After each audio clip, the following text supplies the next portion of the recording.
Well, welcome back, everybody, to yet another episode or podcast, I should say, in the Energize with Bram series. And this time I'm joined by Glenn Smyth. Glenn, welcome to the show. Hi, Bram. Nice to chat to you. I Good to know see my you. name is technically Smyth, but I usually use Smith because it just sounds a little bit too pretentious for an Irishman to call themselves Smyth.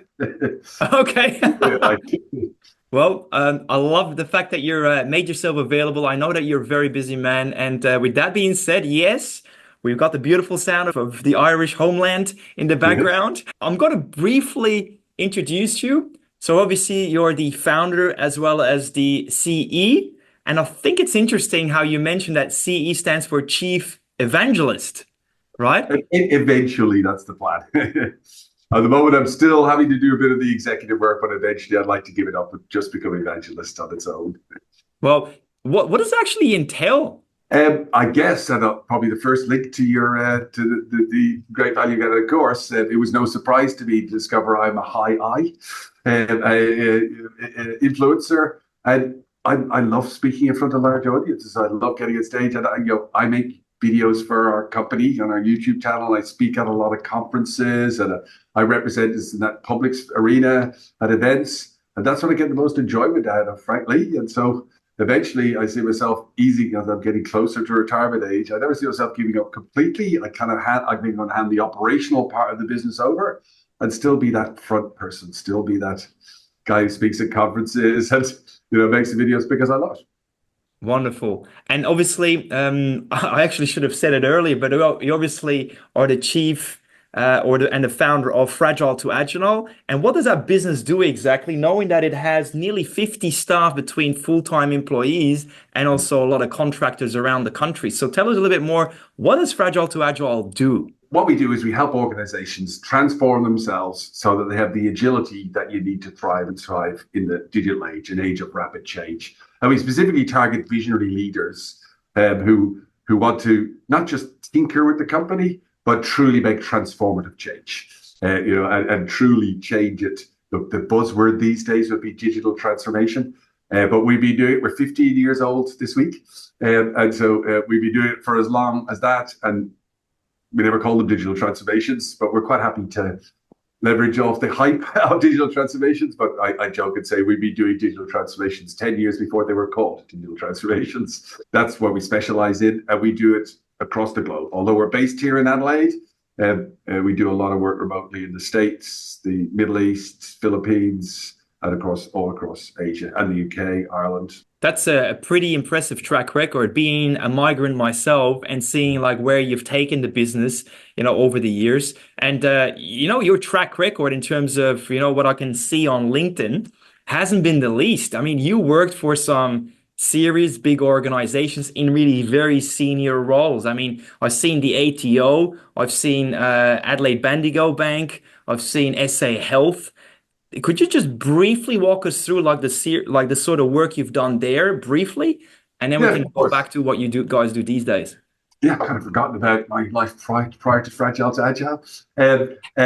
Look, we're typical Irish wanderlust. Before I finally settled in Adelaide, I worked in 11 countries on 3 continents, doing various traveling. Beautiful thing about being in the IT industry is that you can most work is done in English, so you can travel around the world and work in many places. I fell in love with Australia and Adelaide the very first time I came here, but I still wanted to travel. So I actually emigrated in 94, spent 2 years here, and then headed off in 96 for what was supposed to be 2 years, but turned into 9 years traveling with my then partner, now wife, working in various parts of the globe, and then returned for good in 2005, 4, I think, to Australia. And then that was my first major job in Australia. I could talk about some of the work overseas if you like. My first major job was as the chief architect for the Australian Tax Office. Though in those beautiful languages that only the federal government can use, my actual title there was Technical Architect General, which means meant I report to the Queen. So joking aside, that was the largest technology transformation in Australian history. So from 2003 to 2009, it was just over $1 billion to completely transform all the technology in tax. But even at that cost, it was described by the Auditor General as the most successful large-scale transformation in Australian history, because even at that cost, it delivered its ROI in 3.2 years, as opposed to the planned 7. So it was a highly successful transformation. From there to the chief architect of, at the time, Bendigo Bank. Uh-huh. And then they merged with Adelaide Bank, I beg your pardon. And then they merged with Bendigo. And so I'd stayed for a little while through the merger, but then that was probably the trigger for me going out on my own and launching Fragile to Agile then in 2009. Beautiful. But before that, I've worked as chief architect in Sol Melia, which is the largest hotel chain in the Spanish-speaking world, they're headquartered actually in Mallorca in Spain. So I spent a year and a half on the Party Islands as doing their transformation. The high I would have liked that. I did a lot. And then the Netherlands for PGGM, a couple of trips to the States for Blue Cross Blue Shield Ohio as their architect, and then also in Emory Worldwide in Portland, Oregon. So lots of traveling around various parts. My goodness. I already knew that there were some big things there, but you actually added some really big numbers there, like $1 billion in terms of a transformational contract. Like that's huge. Look, impressive, Glenn, to say the least. You mentioned already the hot word change management being such a hot topic, left, right, and center.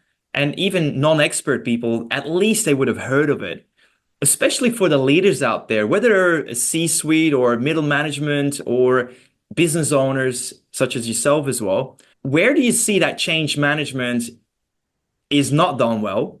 And what do you guys do at Fragile to Agile to actually preempt that or address those issues?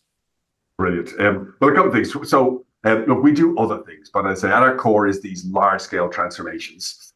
So let's focus on them. When we're designing large-scale transformation roadmaps, we have always, since our inception 15 years ago, insisted that a significant amount of dollars are set aside for change management.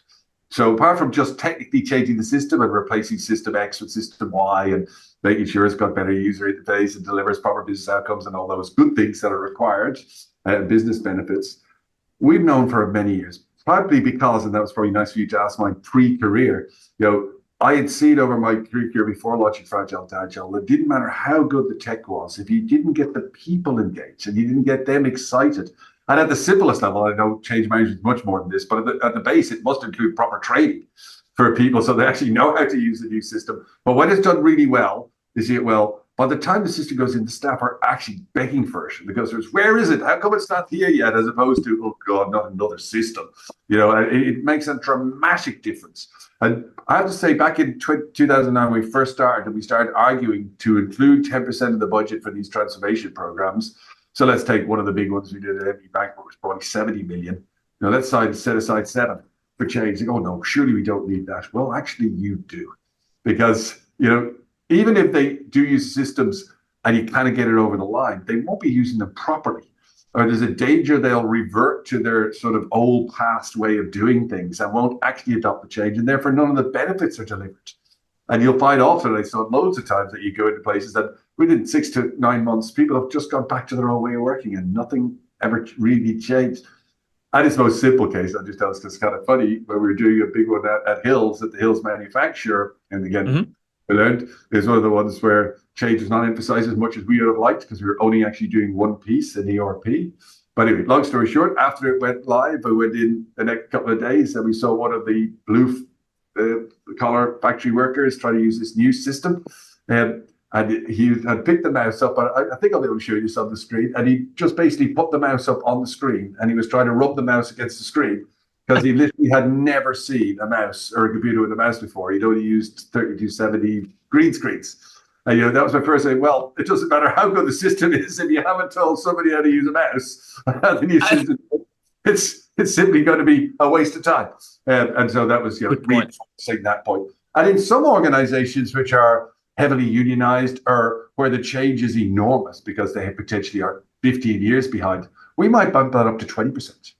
Recognizing the fact that it's going to be even more difficult to do the change here than in other organizations. Some places we might reduce a little bit, because they're efficient and we can see they already have a change management function, they already communicate change well, and they've built that into their culture. We might reduce it a bit, but it's critical to success.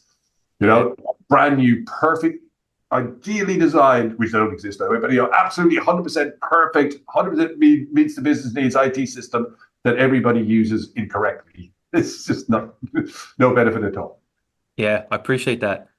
And So look, it's pretty old. Now we don't do a lot of the. We do have a couple of change managers. Our core business is in architecture and design, but we pride ourselves when we do transformational roadmaps to focus on change, and also basically there may be some gaps in capability that are not about technology. Maybe this organization doesn't have its investment and prioritization process working efficiently enough to be agile. And so we won't just talk about tech. We talk about you really need to change how you do your budgeting and forecasting and investment. That is worst case. Now, I won't mention the company, an overseas company we're working with. We went to the much more agile, and we made their systems much quicker to change, and they could, from taking 9 months to change an IT system to make a big change to 3. But their investment process required you to put forward a case in 1 year to actually write the business case to do the change. The next year you wrote the business case, and there in year 3 you can do the change.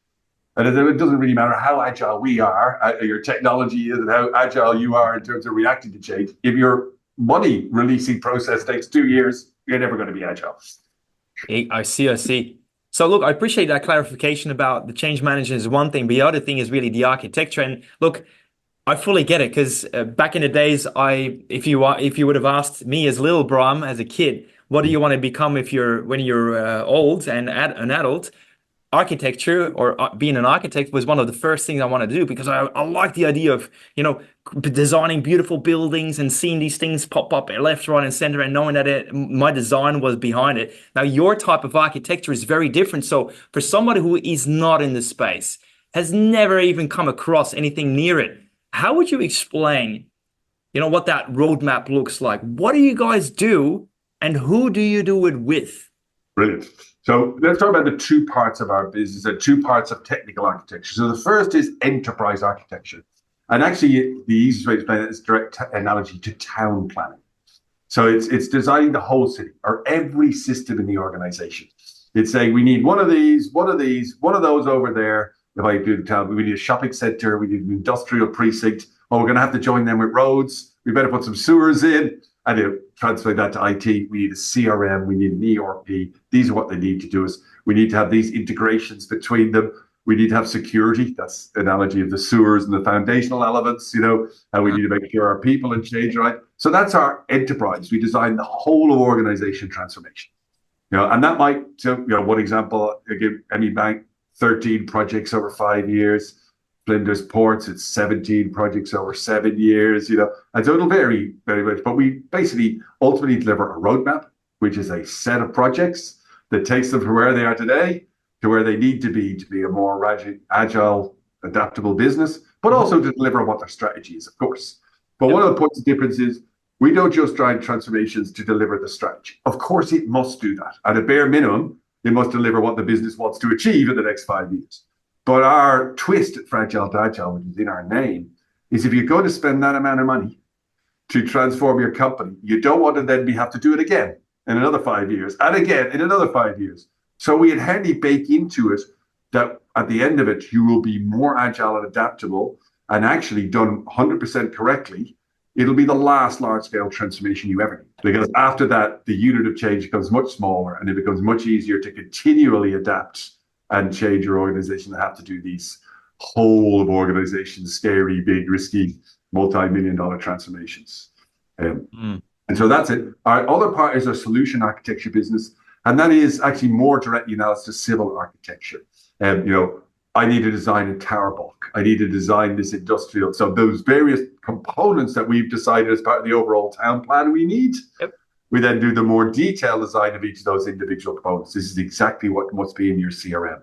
This is exactly what must be in your ERP. And this is precisely the data that must transfer between the 2 of them. And of course, data quality is critical these days, and even more so with AI. All our roadmaps, I know AI is the buzzword, artificial intelligence these days. And we keep getting asked, it's Fragile to Agile, including artificial intelligence in the roadmaps. And my line has always been, well, we've been doing so for 15 years. Why would we stop now? Natural language processing, and they're brilliant and they're potentially game changers, but they're just 2 new variants of artificial intelligence. Visual recognition, and the whole pile of those earlier ones, heuristics, machine learning. We've been doing that for 15 years and putting them into our roadmap. And again, as part of that, we would look at, well, is your data right? Because there's absolutely no point in trying to leverage some of these modern technologies around artificial intelligence if the data's wrong, because garbage in, stupid decisions out, garbage coming out the other end. And so we have to get that right. So that's broadly the two core parts of our business. And then we have these ancillary things like change, project management, and other things that sit around those core services of designing the overall roadmap and then designing the individual components. That helps, actually, those two analogies of the town and civil planning sort of thing. Okay. Now, obviously, you do that with private companies and listed companies as well as governments. So we have worked in federal government, state government, both in Australia and overseas, private sector, local government, not-for-profit. We do quite a bit of we haven't done a lot in the last couple of years. We've got to make up for that. We kind of slowed down a bit post-COVID. No reason, by the way, apology, we shouldn't have. But prior to that, we did a lot of pro bono work for charities. We're going to restart that this year and do a lot more pro bono work. And finally, defense. So we kind of cover every industry segment. Okay. And at what point does it start from? Because you can imagine, like, if you're like a small business, probably ain't going to need this because it's probably a bit overkill. But where's that ideal sort of tipping point where the business gets so complex and there's so many systems and the need for being agile is there? Like, where does it start from? Oh, that's a great question. And it's probably not a simple answer. I'll have to have a little bit complicated. Look, we can downside it for smaller companies. We've done it for 50, 60 people companies. And that's sort of the point where, you start to think about needing it. You probably could survive without it. But, if you're about to do a significant growth spurt, which you typically hit at 50, that's the point you might consider, do I really want to get a little bit more thought about getting this right? So when I hit 150, I'm not going to have to do it all again. Yeah. So there starts to get value. Now, we don't do the same level of detail or expense, frankly, when we're doing it for that than when you're doing it for a Fortune 500. It's a different scale completely, but it can be downsized and be at a manageable scale at that size. We have once or twice done it at startups, but that is a large-scale startup which has already got significant funding and already has a vision to be a 3,000-person company in 5 years. They've got a lot of venture capital behind them. So you can do it if you've got a startup, but it only makes sense if it's a really big visionary startup with a long, a fairly good idea of where it's going to go. But, you're more feeling your way type startups, which we were ourselves 15 years ago, or, trying things that some might work and some might not work. At that point, you're absolutely right, Bram. There's no point. Let's try things out, make sure you get settled in. There's no point in a 2-person company who's just feeling its way, looking at architecture or town planning. I get it. Obviously, being an entrepreneur now, I mean, there is a huge difference from working for an SA Health, a bank, a this, a that, and then suddenly opening up shop. What led you on that crazy journey? Ultimately, it was seeing it done so badly. You kind of alluded to it earlier. I've seen so many things done badly in various organizations. And we'll have this framework and methodology that I've developed over 20, 35 years. And the various organizations I brought it into, Tax and Adelaide Bank, had a lot of success with it. And it really worked. And they were sort of the proving grounds that I thought, okay, no, this is a real opportunity to do this universally for a lot of companies. And it was not actually, to be honest, anything about making money. It was about bringing an industry segment that didn't exist in South Australia at the time. So there really was no company doing this at all. And so it was sort of bringing a new business and growing up, which I'm really proud of, because there's no doubt these 50 people that are working for us now would not be here without Fragile to Agile, because there simply would be no industry segment for them to work in here. They'd have to go into state. So it's partially stop that brain drain. So I've always described myself as a passionate architect and an accidental business person. I kind of went into business by accident because I wanted to see architecture done well. And then it grew and grew and grew. And in fact, and I'll give credit here to a piece out of the UniSA, the Centre for Business Growth. Mm-hmm. The first 5 or 6 years, I was sort of bidding away and we did quite well and we were growing. But the turning point for the company was probably about 7 or 8 years ago when we went on the Centre for Business Growth courses on how you grow a company fast and efficiently and effectively. And that was probably a turning point about 6 or 7 years ago when we suddenly went from sort of stagnating at 15, 20 people to this sort of new period of growth that's accelerating for us and continue to accelerate. Hey, and I'm so thrilled for you guys because obviously we know each other quite well. In fact, we kind of found each other through a friend of mine who works for you Yeah. still today, and there's a few other friends of mine that are also part of the cohort of the team. I should say that before we move on, Bram, that has been what has been at the core of our success has actually been our people and our culture, which is, really, your mate Edward and lots of others who work for us. I'm going to touch the wood around me here now, but probably the thing I'm most proud of is that we have not lost a resource in 7 years. Nobody wants to leave us, and that it says reams about our culture that why people want to stay here. And that it also means I've got to do less leading. So we have those Well, high actually, people. talk about that culture, please, because look, I personally have gotten to know you as a very personable person, very open, honest. You kind of wear your heart on your sleeve, Yeah. and you really are, I would say, a specific type of leader. Like, how do you and your other executives go about creating culture in your own business? Right. Okay. So, look, in the first 5 to 6 years, let's start with values, which are a core part of culture. Look, we were probably just the same cliche thing. In fact, you probably find is integrity, fun. The standard set that you could probably just pull a name from a hat. Because you'll see it 90% of websites or organizations. But about 6, 7 years ago, actually partly triggered by that set of business growth thing, we decided, no, we're going to take this seriously and really look and focus on our culture and our people and what are the types of people we want to attract to the company and stay here, because that was becoming more important to us as we started up this next phase of growth. And so we actually sort of crowdsourced, for a term, within our own employees. So we actually didn't just come up with a set of values ourselves. We actually sort of workshopped them, tried to run, and sort of came from our own people and brought it out, which has, of course, led to greater initial buy-in for those people. But it is now a more important part of our interviews when we're taking on people than their technical skills. They have to have that. I mean, they have to be able to do the job. But we would take somebody who's sort of 80% do the job and train them up the other 20% every time over somebody who's 100% right, but the wrong values match for us. It's just, we've been bitten by that in the early days. I hired a couple of people, which were big mistakes, and I never want to make that again. And we haven't made it for 7 or 8 years. And so, like, our values, actually, and this probably got linked to your discourse, was one of the things that was very attractive to me and really enjoyable. They really aligned with ours. So, our values are quite simply, tell engaging stories. Now, that's something because we have to do because our topic architecture is very dry. And so, we have to work with companies and demystify this complex concept by telling simple analogies and stories. And that's something we need in our people. But the ones that are probably more, and you alluded to one, which I was very proud of it coming back because you've already alluded to, one of my core characteristics is working together candidly. We're absolutely honest with ourselves, with the other staff, and with our clients. We will not tell them something that they want to hear if it's wrong. You might not want to hear this, I'm afraid, but XYZ in here is in real trouble. It's good. We're not going to hide that from you. Yep. But also with ourselves, we like to work together and be honest and candid.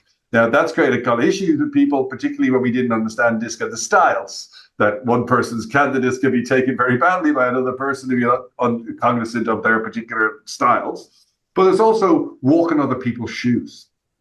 Which is what actually are probably one of our most important thing. Before you say anything, you understand what the other person's reaction is going to be like. And that's something we're particularly proud of. And we also pull up somebody up is that you didn't realize the impact of your action was going to have on the other person. And you really think about that through. And a core takeaway from your course, and I laugh because, and I did actually ring my mother afterwards and tell her, all that thing time you said that you were wrong. But it's a phrase you've heard and loads of people have heard, treat others like you'd like to be treated yourself, which I always thought was true. My mother bashed it into me. But as it turned you later in the course, that's not true. Because of your cross styles. Most of the time, it's not. Yeah. You want to be treated different. Yeah, you might be lucky. They might be the same. And so understanding that how, in order to walk in that person's shoes of me as a high I need to understand they're an S and they're different. And so they'll react differently to us. So being able to has really been very quite powerful to take that value and make it more real and easier for people to operationalize. That's the right word, but take it to their day-to-day lives and practice. Curious solution providers, you probably didn't really help on that. That's more towards the skills we need as an architect to be a solution, curious and dig into problems to try and find solutions. But the last one is be good company. So work together with humor. There's a lot of part of when you're in professional services, and you spend a lot of your time in a workplace, and so it doesn't matter whether it's within our colleagues or working with our clients. Try and make it's kind of our barrier to fun, but make coming to work be enjoyable for others. And again, that's easier to do if you understand the other person's style to be good company with them. So true. Yep. So their values has been actually core. And the other part of culture is a company out of the Netherlands called Corporate Rebels. Because I go back to my point of me being a passionate architect and accidental business person. One thing I never really want to do is become this command and control founder who everything goes back to and they make every decision. It's just never where I wanted to be at all. I'm not comfortable in the person, partly because of my style. And, I'm not a particularly ID or dominant sort of person. It's not where I want to go. I was attracted, and we all in the leadership team were, to this Corporate Rebels idea of a very different way of running a company. One of their aspects has now become a buzzword, servant leadership. But the other is actually completely abhorring hierarchical structures. So our model is very different. We have a leadership team, and then everybody else kind of operates in guilds or pods. So we have our enterprise architects and our solution architects that are the pod, and then they're pulled together to work on a particular client, and they sort of get assigned to a team to work on that client, and then they kind of go back to their pods, but they're self-managing. The language I always like from Corporate Rebels is, your people are adults, treat them like adults. Too many organizations treat their staff like children. So we push delegation and decision-making down as low as we can in the organization. And so that we allow them to run themselves. They have permission to fail. By the way, and that's in Australia. I mean, we both have traveled, we both have worked in many different countries. That is not done very often in Australia. No. Command and control, I think in most organizations, is still very widespread here. Correct. And to the point where even when we're applying to some tenders, we're explicitly asked for our org structure, and that we have to put in an org structure. And once we replied with those skills and basically got rejected, that's just too weird. The org structure of Fragile to Agile was too weird. Well, that it didn't have a hierarchy. It wasn't like a traditional org structure. It was bubbles. And people, and we can't deal with that. If we were to draw a hierarchical one, and I saw this already from Corporate Rebels recently, and I think I'd pick up on it, we would draw it inverse. We would put the leadership at the bottom, and we would point, because we're supporting the people who do the real work, who are their clients, at the top. And it's quite unusual. And it does mean when we join other business, and I've tried joining other business professional associations, they can't really deal with us. They don't really understand how we operate as a company, and they don't understand this model. Interesting, Corporate Rebels is doing a lot of work with our clients in the Philippines, which they're adopting this model much more rapidly in the Philippines than Australia and Europe, mainland Europe, as you know, is where Corporate Rebels are based. I don't know why, and this may be a dangerous thing to put on tape, but I think the US and Australia, as you say, seem to be more reluctant to give up on this strict command and control hierarchical structure. Yep. It's definitely something that I've noticed as well in all of the work I've done elsewhere. I mean, the good news is there's more and more leaders that are the visionary leaders that I know that you guys enjoy working with. They're bold, audacious, courageous, and also willing to do things differently. One thing I would just like to kind of check back into. You used one of those buzzwords, but I know that there's substance behind it. You mentioned the word, there's hierarchy on one side and there's self-empowerment. How does your business specifically go about self-empowerment? Well, first of all, a couple of things. One of the dangers I recognized very early on when we launched Fragile to Agile is that we didn't want to become just another professional services company who does what's called cookie cutter work. Here's the answer we put into company Y. X looks pretty similar. We'll just lift the stuff we did for company Y and drop it into company X. And we just rinse and repeat, and it's always the same. The language used in our field is cookie cutter. And I experienced that on the other side. I spent most of my career on the other side of the fence, using consultants and buying them, and I just don't have anything to do with it. But that is a thick balance because you still have your own approach and methodology. So the first answer to your question of how we did this was established a very simple set of rules and principles. Says, look, this is how you do this well. And this is our base start point for doing this particular model of this particular industry segment, let's say aged care. But if I'm moving from one aged care provider to another, I might start with the same base, but we always then empower our people to tailor it to them. We're a little bit different in one sense. I should have started with this in the sense that enterprise architects and solution architects are already 15 to 20-year veterans. We don't employ graduates. In order to get to this level, like my career path, let me take that as an example. I started as a programmer, a COBOL programmer. Actually, I kind of maybe went sideways to be an NBS systems programmer. And then I started being a database administrator. And then I became, and you start working up through these fields until you eventually get to a point where you decide I had to go fully into the sort of CTO technical, deep technical sort of design stuff, where I go more into the architecture and design and let somebody else do the deep technical. And that's where my career took. But you have to have 15 to 20 years experience before you can become one. I speak, at least pre-COVID, I used to speak annually at the two universities here in South Australia to their graduates just before they leave. And I would tell them, which is true, that architecture, enterprise architects, is the second highest paid profession in technology, the highest being the CIO. There was a brief period for a year when chief architects passed CIOs. And as soon as I say that to the graduates, the hands go flying up. How do I become an architect? Yeah, I can imagine, yeah. And I have to give them the bad news. I'm afraid you got a 15-year journey at most, at least, to get there before you become one. So part of the reason we can do this is that our people are already professionals. I'll be obviously much more difficult if they're grads. So they're already got 15 years experience in general architecture, and all we're then doing is laying on top of that the particular fragile to agile approach and our unique way of doing it.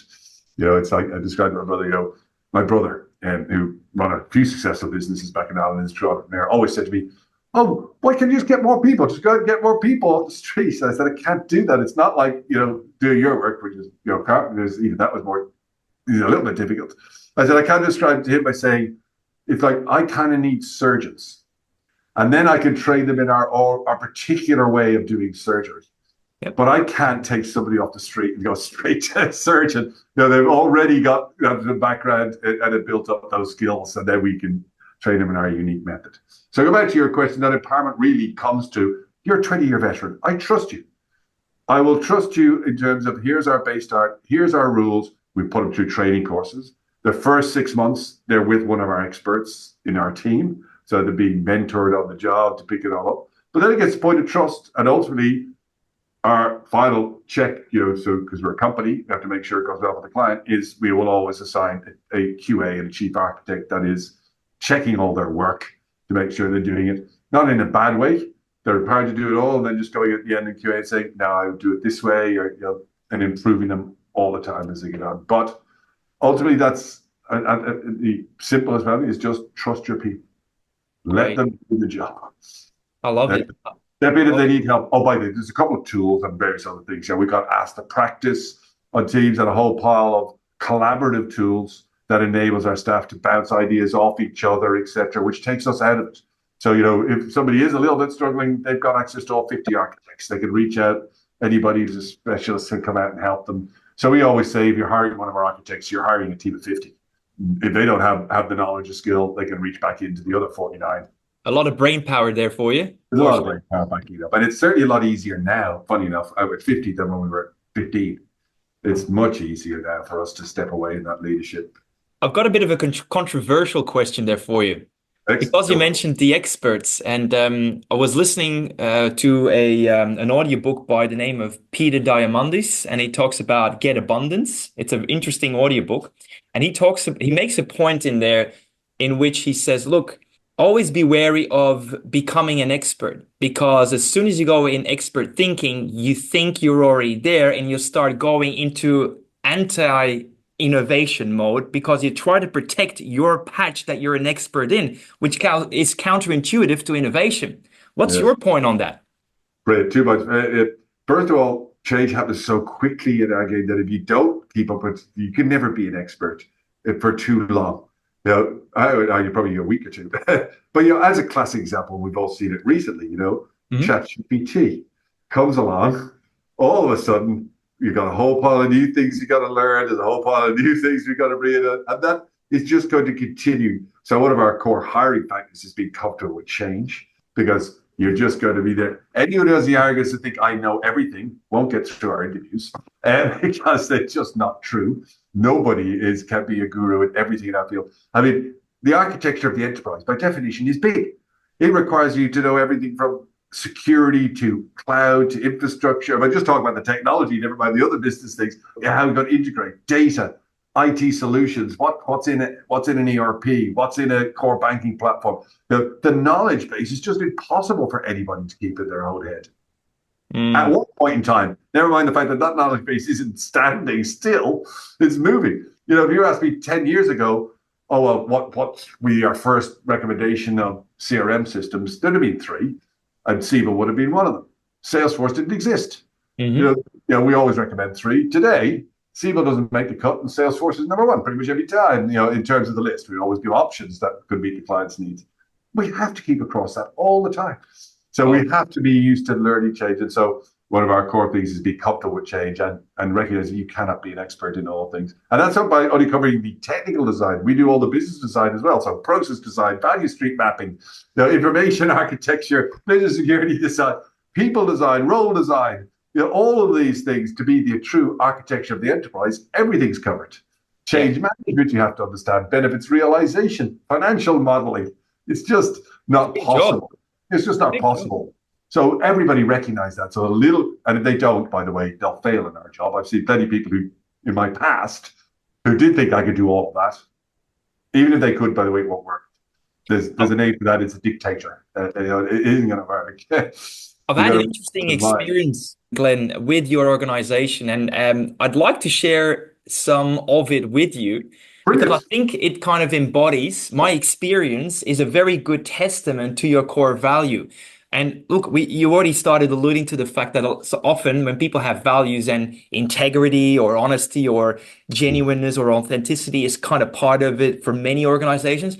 But I find very often those things, they just look like flashy, a nice word on a wall. And in your organization, I actually felt it tactically on several occasions with several people. And I I'm going want to to start just blushing share now. this. I'm going to start blushing.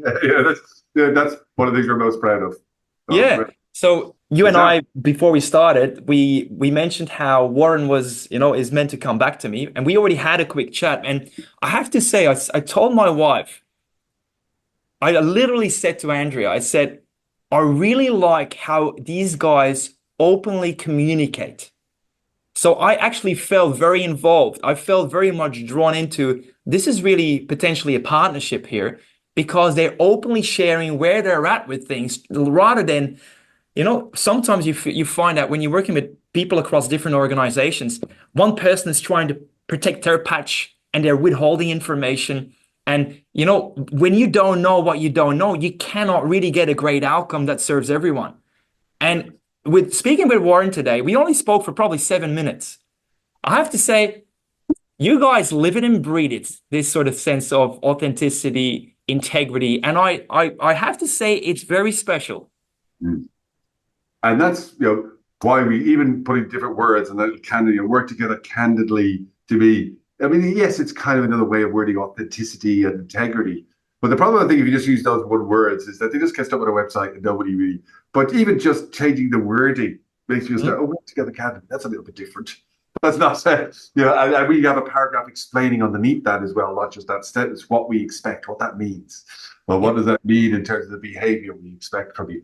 And yeah, the values are set by your people ultimately, and that is one that and Co-creation. I love how incredible. you guys did that way for the It's values. it's critical. It's critical. Again, credit to Center for Business Growth who kind of recommended that as a good idea Mhm. just to do that the other way. And I'll come back to your point on experts, where they, and another slight twist, we do run into a lot of problems with them in organizations where we're going in to do transformations, because somebody may have become an expert in an organization because I am the one who knows system Y and I know how it's used here. And my actual power and influence is much higher in the organization than I would be in the hierarchy because I am the guru go-to person of Uh-huh. how the system Y work. Yep. They are the most resistant to change we ever encounter So how do you because deal with that? ultimately there's not much else we can do other than make data-driven decisions. So we will go in and point out all the weaknesses in that. The system could stay. The system could stay, by the way, doesn't it? We're not going to get rid of it just because it's providing a power base or something. That isn't sufficient reason to wear the pain and risk of changing a system. But if it's the wrong system, we'll go back to the data. So why is it wrong? What are your end users telling us about it? What are your customers telling us about the system? What are the losses in productivity as a result of this system? Where is the data going wrong? And ultimately, if you take apart the system that way, there's nothing they can do to resist it. It's particularly problematic when it's a built system rather than a bought system, because then there's the part of ownership as well as power base. Oh, that's my baby, and nobody likes their baby. Somebody tell them their baby's ugly. Simple language. Oh yeah. I've had Okay. recently, an example like that where kind of somebody's baby was under review, and it was a bit of a tricky situation. But hey, look, you work with emotions. Look, I'm really liking where this is going, and if I could just kind of touch base with you on a particular question. You obviously kindly, here and there mentioned the work that we've done together in communication mastery, and I just would like to kind of zoom back on like there was a few things where something like you really had an epiphany moment. I actually could see it happening in real time in front of me when you were in the course. Could you share briefly like what really kind of was the aha moment for you and how you actually see value it for other organizations? Brilliant. I've got to take three. And one I mentioned at the time, in fact, I think to your wife at the course. So the first value I'm going to take out of the business context, the actual assessment of myself when I brought it home and my wife read it, she went, "Oh my God, have they nailed you?" But the section on how you manage the wrong word, that sounds manipulative, but how do you interact with it? How do you get your point across better, etc. with those? She found incredibly useful straight away, and it's actually improved our communication straight away. So that was just brilliant. So forget anything to do at work. It's really useful for your own personal life as well. And I know we'll focus on the work things in my other 2 points, but I want to make this point because I do think it's valuable for anyone who's looking at communication mastery. Mm-hmm. You will get value in your personal life in addition to any value you get out of work. Okay, that one out of the way. The two ones that really resonated with me are really hit me home was you asked at one point about whether anybody had ever dealt with somebody with these characteristics. And it turned out to be somebody who was a high D and a high C. So both a dominant and really interested in detail. And you pointed out that was extremely rare and usually in particular type of businesses. I won't steal all the thunder. People got to go to the course to learn the detail. But straight away that instantly resonated with me because the two big failures, we've had 113 clients. We've only had 2 failures in the sense that the client was unhappy with the results. Both of those were those type, that rare. Yeah. And then you probably saw me almost leap out of my chair in recognition straight away going, oh my God. The dominant interested in things, but also incredibly interested in detail. That's very, very, very rare. And we happened to run through that problem twice. And so that's immediately gave me value in understanding that it wasn't anything we did. That is just we are going to, now by the way, we're not going to give up, but it means we can now tailor our messages and actually, rather than just giving the high level stuff, and say, we're dealing with another one of those, we will actually drill into the detail for them straight away and go the hard things, so we can adjust accordingly. Be easier to avoid them, to be honest. Pretty problematic. That's clarity. But at least if it happens again and we find one and we don't recognize it until it's too late, then we're not how to deal with it, how to pivot, to use the buzzword of the day and adjust accordingly. So that was incredibly insightful for me. The other part was, and I always struggle with this, and potentially my resistance to going on these type of things in the past. And I'd been on one Telstra many years ago, Telecom Australia, tell you how long ago I was at school in, called Investment and Excellence, and it had some of the sort of themes, but what it missed was the ability to be able to identify them without actually putting them through a discourse. I could always see, okay, if I could put my potential prospects through a discourse, get the report I've just had about myself, I'd be very easy to deal with them. But that's not really a valid pattern. So the section in your course that identified words and behavioral styles and ways to actually identify the INSs, the different personality types, without having to grill them on it or simply ask them, have you done a test? Are you a DNI? That was incredibly powerful because I could never figure out prior to that, how am I going to actually use this? Yeah. There's one thing understanding how I could deal with a D better or how I could deal with a C better than I've always kind of instinctively dealt well with I's because but how can I deal with the other types? Well, I never understood because how do I know?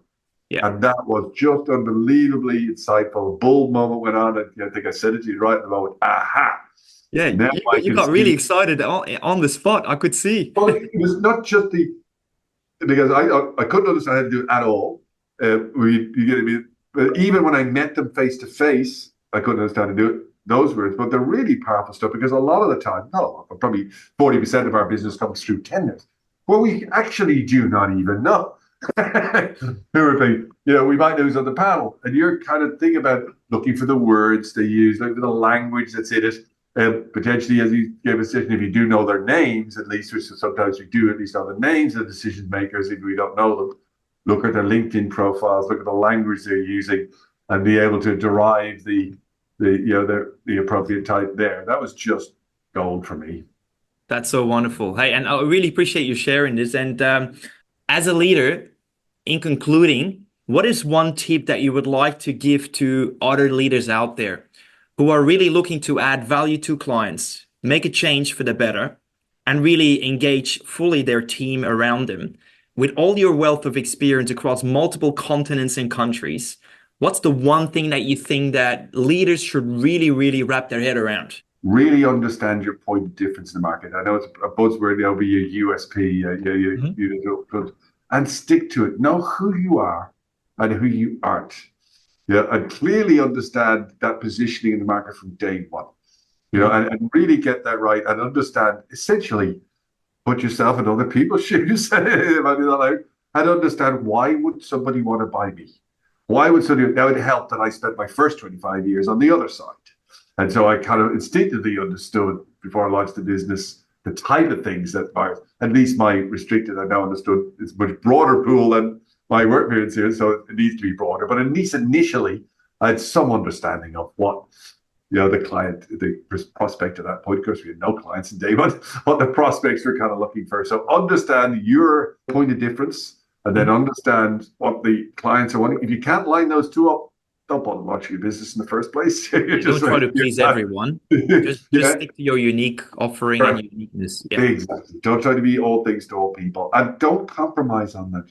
It is as important to understand what you won't do than what you will do. So I'll give you an example. From when we started this thing, I started looking at it and said, we got a lot of pressure in that first year or two to, will we do delivery work? Will we not actually be just the town planner and the civil architect? Will we actually go and build the shopping center? Will we actually go and do that and actually bring in resources who might be Salesforce or SAP experts and hire them and actually be implementers of the language? And we decided no, because one of our points of difference from the start was going to be that we are going to be vendor and SI agnostic.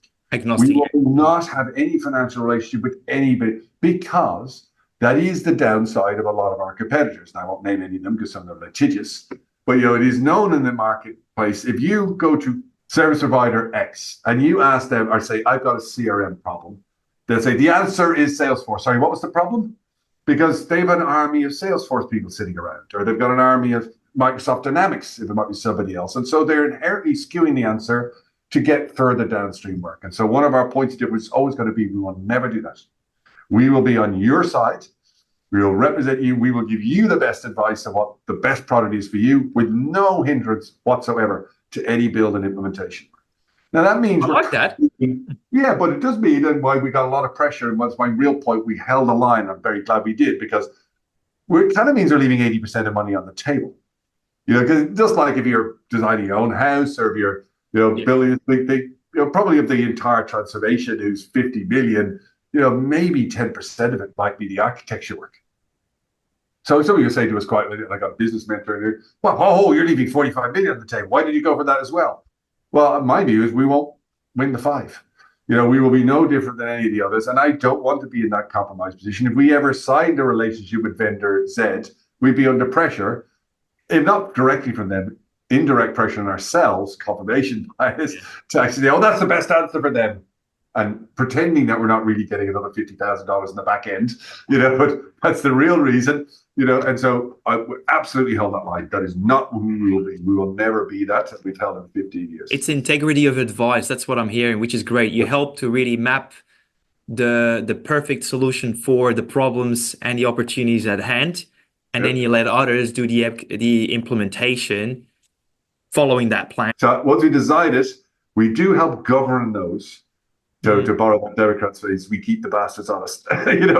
We actually sit over the top and make sure that they actually do what they said they were going to do, and our delivery to that final strategy and plan. So we do have that part, that governance piece, but we won't actually do it. So we do get involved. We don't deliver the plan and then say you're on your own. Bye. We help the clients then make sure that it is executed, and we sit as a strategic partner for them during the execution and sit on their side and govern. That is brilliant. Brilliant. Now, I'm mindful of time, Glenn. I really, really appreciate you sharing as generously as you have. And just in case people would want to connect with you, are you okay with us, pointing them basically to your LinkedIn profile, your website and the likes? Yeah, absolutely. And in fact, if they want to learn more about what we do, certainly our website is currently being rebuilt. There'll be a brand new one in January. January 2025, because I don't speak on YouTube, it'll be dated. Our YouTube is probably the best. Our YouTube channel, okay. Most of our overseas work comes from our YouTube channel. It is our direct market, but it is not just a sales channel. It never started that way. It is an education channel. So we started it to educate about what enterprise architecture is and to understand the broader market. Yes, of course, the side benefit is people reached out and we got a lot of work from it overseas. Yep. But it is primarily education. So if you want to learn more about enterprise architecture generally, you'll also learn about our specific way of doing it. I would actually, the YouTube channel is probably your best avenue. Okay, that's good. That's a nice clarification. I appreciate that. And of course, with a high eye, I'd love you to watch my video. Yeah, of course. Yeah, that's a given. Anyway, thank you so much for coming on to the podcast. Really appreciate it. I obviously want to, first of all, wish you all the best with the business, continuing to grow and prosper, thrive, and make a difference out there, because ultimately, if we can go out there and make it a better place, doing what we love, everybody wins, which is great. Exactly. And same to you, Brad. I hope your business keeps going from strength to strength. It was thoroughly enjoyable for me, and informative, insightful, and educational. Thank you so much. I appreciate those words. With that being said, thank you, everybody. Hope you enjoyed the show, and we look forward to seeing you in the next episode.